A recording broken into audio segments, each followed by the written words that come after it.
Hello everyone. Previous class में हम लोगों ने कुछ ऑर्गन रिलेटेड फंक्शन टेस्ट पढ़े, जैसे कि LFT liver function test, KFT kidney function test हम लोगों ने पढ़ा। और आज उसी सीरीज़ को कंटिन्यू करेंगे। हम लोग पढ़ेंगे ग्लूकोज टेस्ट, जो कि ऑल्सो एक लेबोरेटरी टेस्ट है, जिसकी हेल्प से हम सीरम में प्रेजेंट ग्लूकोज की अमाउंट को देखते हैं कि सीरम में कितना अमाउंट ऑफ ग्लूकोज प्रेजेंट है। अब क्योंकि ग्लूकोज जो है वो बहुत सी चीज़ों की जो है मेटाबॉलिक एक्टिविटीज़ को दिखाता है, शो करता है, इसलिए ये बहुत ज़्यादा इम्पॉर्टेंट है। और आजकल जो है ग्लूकोज के एक्सक्रीशन से या बहुत ज़्यादा जब उसमें एलिवेट हो जाता है ग्लूकोज, तो उससे बहुत ही कॉमन डिजीज़ चली है डायबिटीज़, और बहुत ही जो है डेलिब्रेटरी ये स्प्रेड आउट कर रही है थ्रू आउट द सोसाइटी। आप कहीं भी देखेंगे आपको डायबिटिक पेशेंट्स तो मिल ही जाएंगे। तो इसलिए ये जो टेस्ट है ये बहुत ही ज़्यादा इम्पॉर्टेंट है, और इसके बहुत पेशेंट देखने को मिलते हैं। तो आपको भी इसके कॉमनली ढेर सारे पेशेंट्स देखने को मिल जाएंगे। तो यहाँ पर हम क्लास में देखेंगे कि how to read report, how to know if glucose is lesser than the normal value, how to diagnose if it is higher than the normal value. तो इन सभी चीज़ों के बारे में आज के क्लास में विल गोना डिस्कस। ओके, यहाँ पर आपको आप देख पा रहे होंगे दिया हुआ है एक मेथड एंड दी हुई है इसकी नॉर्मल रेंज। नॉर्मल रेंज दो मेनली होती तो वैसे तीन हैं, fasting, post prandial and random. ठीक है, बट पोस्ट पेरेंडियल क्या है, रैंडम के अंदर ही आ जाती है। तो इसको कहीं कहीं पर शो किया है, नीचे मैंने आपको पीडीएफ के एंड में दे रखा है, तो वहाँ तक जब हम पहुँचेंगे तो उसको पढ़ेंगे। अगर हम लोग बात करते हैं type of blood glucose levels की, तो there are 3 types: fasting blood sugar, random blood sugar and post prandial blood sugar. ठीक है, फास्टिंग की अगर हम लोग बात करें तो फास्टिंग शुगर का मतलब होता है जब 8 to 12 आवर्स ऑफ फास्टिंग किसी ने किया हो, कुछ भी उसने इनटेक नहीं किया हो, उसके बाद में आप सैंपल को ले करके उसमें ग्लूकोज की एनालिसिस करते हैं।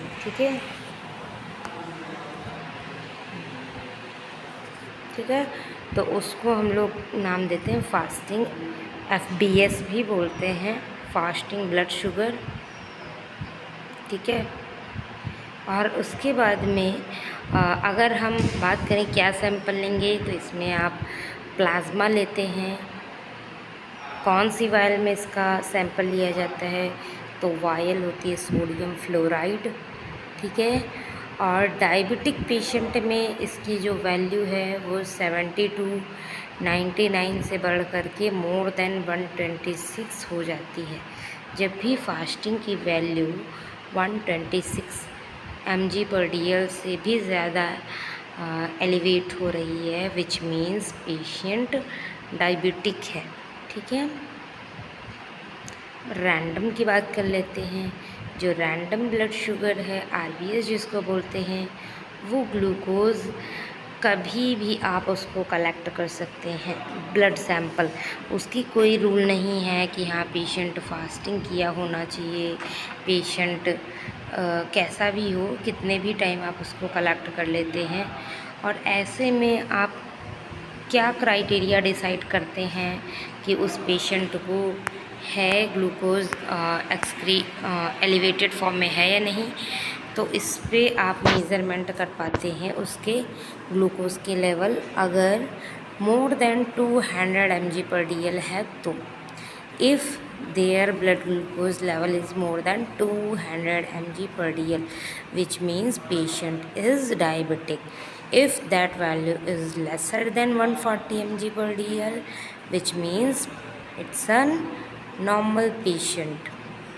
तो इस तरह से आप रैंडम ब्लड शुगर को जो है पता लगाते हैं इसका। ठीक है, अगर हम लोग बात करते हैं पोस्ट पेरेंडियल ब्लड शुगर की। पोस्ट पेरेंडियल ब्लड शुगर क्या होता है? इसका मतलब होता है आफ्टर हैविंग एन मील। अगर किसी पेशेंट ने खाना खाया है प्रॉपर, उसने मील लिया है और मील लेने के 2 घंटे बाद आप उसका ब्लड शुगर का लेवल चेक करते हैं। हाँ, तो ये रैंडम ब्लड शुगर। इसके अलावा हम बात करेंगे पोस्ट पेरेंडियल की। तो पोस्ट पेरेंडियल का मतलब होता है कि जब उसने खाना खाने के 2 घंटे बाद सैंपल दिया हो, जैसा मैंने अभी आपको बताया। After having a full meal, 2 hours after having a full meal, इसका मतलब होता है। Normal value is less than 140 mg per dl it should be. If it is elevated more than 199 means it is diabetic। यानी कि अगर 200 भी है, 200 mg per dl है या उससे ज़्यादा है, इसका मतलब वह पेशेंट डायबिटिक है, उसको डायबिटीज़ है। अब यहाँ पर हम टेस्ट मेथड्स, क्योंकि देखिए अभी तक मैंने आपको इसके बारे में बताया है कि वो कैसे हमको मेज़र करना है और वो क्या चीज़ें हैं, बट मैंने एक भी बार आपको ये नहीं बताया कि किन मेथड से इसको हम परफॉर्म कर सकते हैं। तो इसको परफॉर्म करने के डिफरेंट मेथड्स हैं। नॉर्मल ग्लूकोज लेवल को पता करने के लिए जो है मल्टीपल टेस्ट हैं। मेनली ये नॉर्मल ग्लूकोज के लेवल को जब आपको देखना हो तो उसके लिए कुछ मेथड्स यहाँ पर मैं आपको बताऊंगी। सबसे जो फेमस या मेन मेथड्स हैं वो हेक्सोकाइनेज है, जिसको हम अभी पढ़ेंगे। इसके अलावा ग्लूकोज ऑक्सीडेज पेरोक्सीडेज मेथड भी होता है। ठीक है, ग्लूकोज ऑक्सीडेज करता क्या है? ग्लूकोज को gluconic acid and hydrogen peroxide में कन्वर्ट करता है। ठीक है, ग्लूकोज प्रेजेंट होगी अगर ब्लड में तो ग्लूकोनिक एसिड में और H2O2 में कन्वर्ट करेगा। फिर जो पेरोक्साइड होगा, इसके लिए कौन सा एंजाइम होगा? ऑक्सीडेज। ऑक्सीडेज कन्वर्ट करेगा ग्लूकोज को ग्लूकोनिक एसिड में और H2O2 में।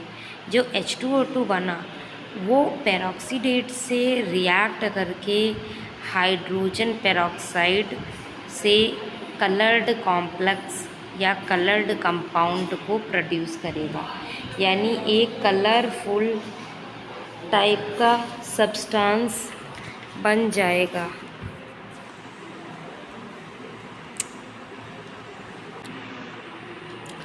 तो मैंने आपको बताया कि इसमें जो हाइड्रोजन पेरोक्साइड है वो एक कलर्ड कॉम्प्लेक्स प्रोड्यूस करता है जो कि स्लाइटली पिंक कलर का शो होता है।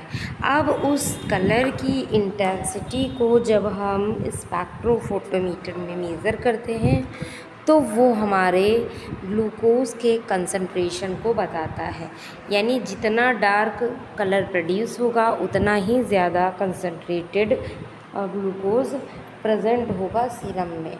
ये इसका जो है प्रिंसिपल होता है, वो इसी प्रिंसिपल पर काम करता है। अच्छा, ये मेथड आजकल यूज़ हो रहा है, हाईली स्पेसिफिक है और क्लिनिकल लैबोरेटरीज़ में भी यूज़ होता है। तो आपको ये याद रखना है because it is an important method. GOD POD इसको बोलते हैं शॉर्टकट में। ठीक है, नेक्स्ट जो मेथड है वो हेक्सोकाइनेज मेथड है। हेक्सोकाइनेज मेथड GOD POD से भी ज़्यादा स्पेसिफिक मेथड होता है। ठीक है, तो ये यूज़ किया जाता है। इसमें क्या होता है, इसका प्रिंसिपल हेक्सोकाइनेज एक एंजाइम होता है जो ग्लूकोज को ग्लूकोज 6 फॉस्फेट में कन्वर्ट करता है, और उस रिएक्शन से क्या बनता है, NADPH।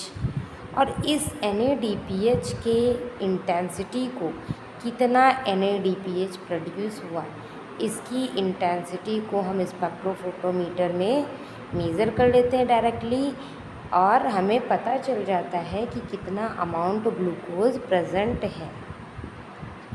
इसके भी एडवांटेज हैं। ये गोल्ड स्टैंडर्ड है। गोल्ड स्टैंडर्ड, कभी भी मैं आपको बोलती हूँ कि ये टेस्ट गोल्ड स्टैंडर्ड है, वो टेस्ट गोल्ड स्टैंडर्ड है, उसका मतलब होता है कि वो वाइडली यूज़फुल है, वो सबसे ज़्यादा यूज़ किया जाएगा, और वो सबसे बेस्ट रिज़ल्ट भी प्रोड्यूस कर पाता है। तो इस वजह से हम लोग इसको क्या नाम देते हैं, गोल्ड स्टैंडर्ड नाम देते हैं। हाईली एक्यूरेट भी रहता है, ठीक है। उसके बाद ये 2 टेस्ट होने के बाद में हम लोग कुछ और टेस्ट देख लेते हैं जो कि काफ़ी ज़्यादा इम्पॉर्टेंट होते हैं, जिसमें एक टेस्ट होता है ग्लूकोज टॉलरेंस टेस्ट। ये नॉर्मल ग्लूकोज टेस्ट से अलग है। नॉर्मल ग्लूकोज टेस्ट में आपके मेनली 3 होते हैं, GOD POD यानी ग्लूकोज ऑक्सीडेज, हेक्सोकाइनेज, और एक होता है ऑर्थोटोल्यूडिन, but ऑर्थोटोल्यूडिन is not in use currently, ठीक है। ऑर्थोटोल्यूडिन इसलिए मैंने आपको नहीं पढ़ाया है बिकॉज़ वो अब वाइडली यूज़ नहीं होता। तो ये 3 मेथड हो गए ग्लूकोज टेस्ट के। एक और टेस्ट होता है ग्लूकोज को मेज़र करने के लिए, विच इज़ टॉलरेंस टेस्ट। इसको GTT भी बोलते हैं, OGTT भी बोलते हैं। OGTT का मतलब क्या है, ओरल ग्लूकोज टॉलरेंस टेस्ट, ठीक है। इसमें क्या करते हैं कि सबसे पहले हम ओरली ग्लूकोज उसको खिलाएंगे, और फिर एक स्पेसिफिक टाइम के बाद में हम मेज़र करेंगे ग्लूकोज, और हम ये देखेंगे कि कितना अमाउंट ग्लूकोज का इसकी बॉडी ने एब्जॉर्ब किया है या इसकी सेल्स के अंदर ट्रांसफ़र हुआ है, और कितना सीरम में बाकी है, इसका हम पता लगाते हैं। तो OGTT टेस्ट करने के लिए, और ये भी एक बहुत अच्छा टेस्ट माना जाता है, तो लेकिन ये यूज़ कब करते हैं स्पेसिफ़िकली हम इसको जेस्टेशनल डायबिटीज़ के लिए यूज़ करते हैं, यानी प्रेगनेंसी के दौरान यूज किया जाने वाला टेस्ट। प्रेगनेंसी के दौरान सबसे बढ़िया तरीके से ग्लूकोज का मेज़रमेंट यही दिखाता है। इसमें क्या करते हैं कि 75 ग्राम ऑफ ग्लूकोज हम उस पेशेंट को देते हैं, और देने के बाद एक स्पेसिफिक इंटरवल्स पर बार बार हम उसके ग्लूकोज का लेवल चेक करते हैं। अगर उसको डायबिटीज़ है, जेस्टेशनल डायबिटीज़ है, या any kind of diabetes is present in their body, वो एक लंबे समय तक प्रेजेंट रहेगा ग्लूकोज उसके सीरम में, ठीक है। इसके इंडिकेशन क्या है, क्या बताएगा, जेस्टेशनल डायबिटीज़, या अगर ग्लूकोज का टॉलरेंस बॉडी में नहीं हो पा रहा है, इम्पेयर्ड है, ग्लाइकोसूरिया प्रेजेंट है अगर किसी पेशेंट के, उसके यूरिन में ग्लूकोज बहुत ज़्यादा अमाउंट में आ रहा है, तो ऐसे पेशेंट्स को के लिए यूज़ किया जाता है, और इस सस्पेक्टेड डायबिटीज़ के लिए भी यूज़ किया जाता है। पेशेंट को कैसे प्रिपेयर करना है, 3 दिन तक उसको नॉर्मल डाइट देनी है, ठीक है। 2 से 3 दिन उसको नॉर्मल डाइट देंगे, फिर ओवरनाइट फास्टिंग करवाएंगे।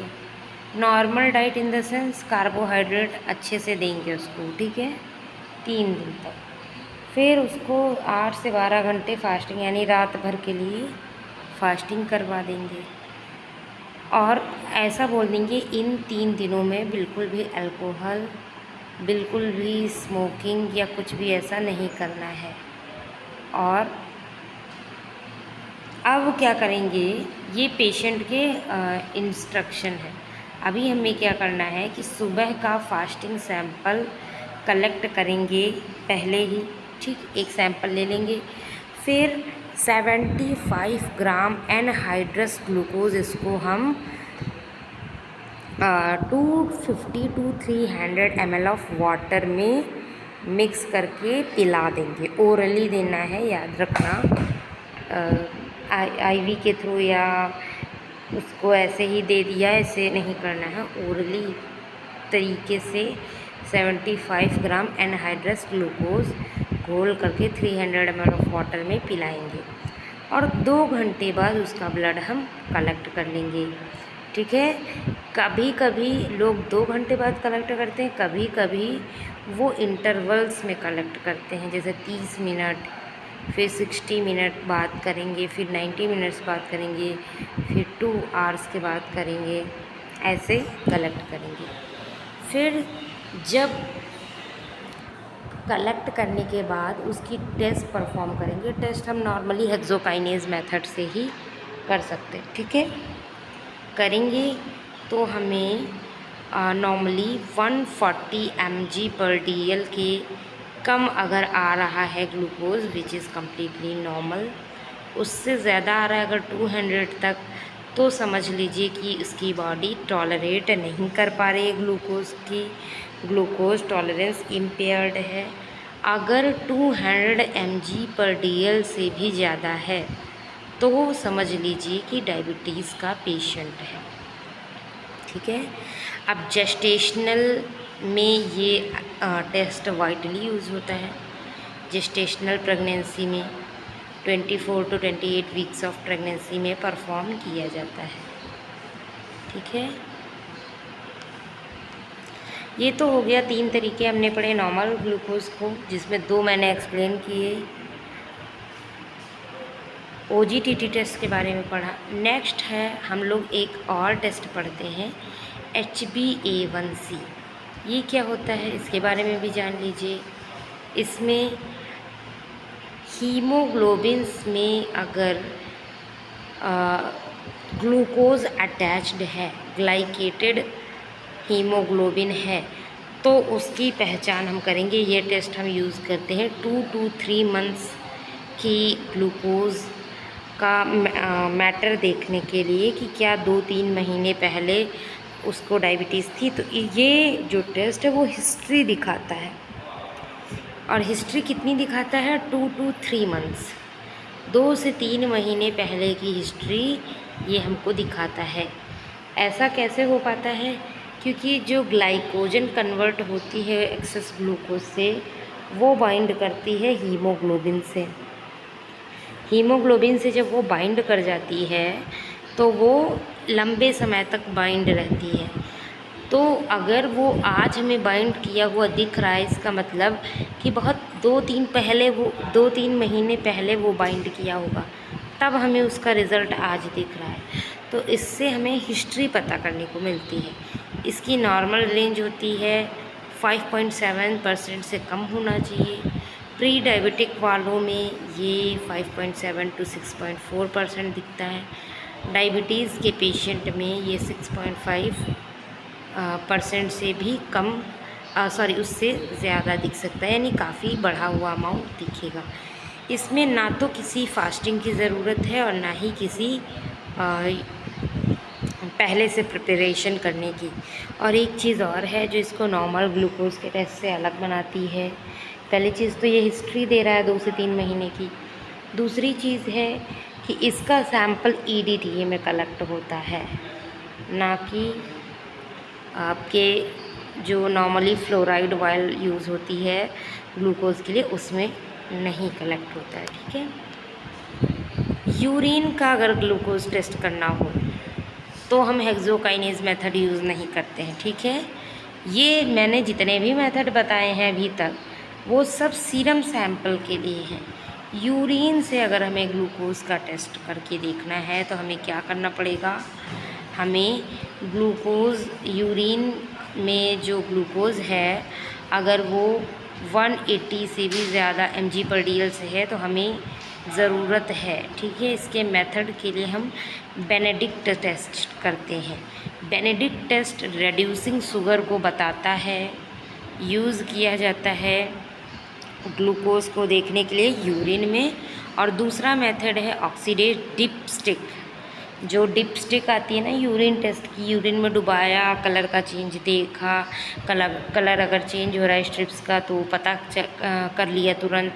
तो एक तो वो मेथड है जो कि बहुत ज़्यादा रिलायबल तो नहीं है, बट एक है जो ऑफिशियल मेथड है यूरिन के अंदर ग्लूकोज पता करने के लिए, विच इज़ बेनेडिक्ट टेस्ट। तो नॉर्मली जो यूरिन है उसमें बिल्कुल भी ग्लूकोज नहीं होनी चाहिए, ग्लूकोज का अमाउंट ज़ीरो होना चाहिए। बट अगर वो बढ़ रहा है तो इसका मतलब है कि या तो उसकी किडनी में प्रॉब्लम है और या तो उसको डायबिटीज़ की प्रॉब्लम है। ये हेक्सोकाइनेज ये मेथड हम पढ़ चुके हैं। अब हम बेनेडिक्ट टेस्ट का प्रिंसिपल पढ़ेंगे। बेनेडिक्ट टेस्ट कैसे काम करता है, जो कि यूरिन से ग्लूकोज के अमाउंट को बताता है। तो रेड्यूसिंग शुगर, यूरिन में हम कॉपर सल्फेट मिलाएंगे। जो कॉपर सल्फेट होगा वो रेड्यूसिंग शुगर को रेड्यूस करके क्यूपरस ऑक्साइड में कन्वर्ट करेगा। अब जो क्यूपरस ऑक्साइड है वो कलर चेंज करके दिखाएगा, यानी कि अगर क्यूपरस ऑक्साइड बन रहा है तो वहाँ पर कलर चेंज होगा। ब्लू कलर अगर दिख रहा है तो नेगेटिव है, ग्रीन, येलो, फिर ऑरेंज एंड ब्रिक रेड, ये ग्रेजुअली बढ़ता हुआ क्रम है।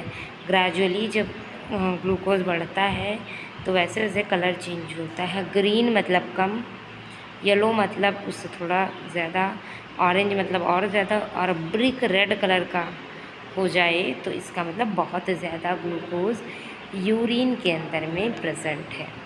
ठीक है। और जो ऊपर मैंने अभी आपको, ये तो यूरिन का हो गया। तो अगर जो सैंपल्स की बात करें तो प्लाज्मा, सीरम, कैपिलरी ब्लड और यूरिन, ये इतने सारे सैंपल्स हम यूज़ कर सकते हैं। इनमें से किसी से भी आप ग्लूकोज का पता लगा सकते हैं। कॉमन मेथड्स जो मैंने अभी आपको पढ़ाए हैं, glucose oxidase, peroxidase, hexokinase, orthotolidine, Benedict and glucometer. जिसमें ऑर्थोटोलिडीन मैंने आपको नहीं बताया क्योंकि वो लिखा हुआ है आपके सामने ओल्डर, बहुत पहले के टाइम पर यूज़ होता था, आजकल यूज़ नहीं होता है। ठीक है।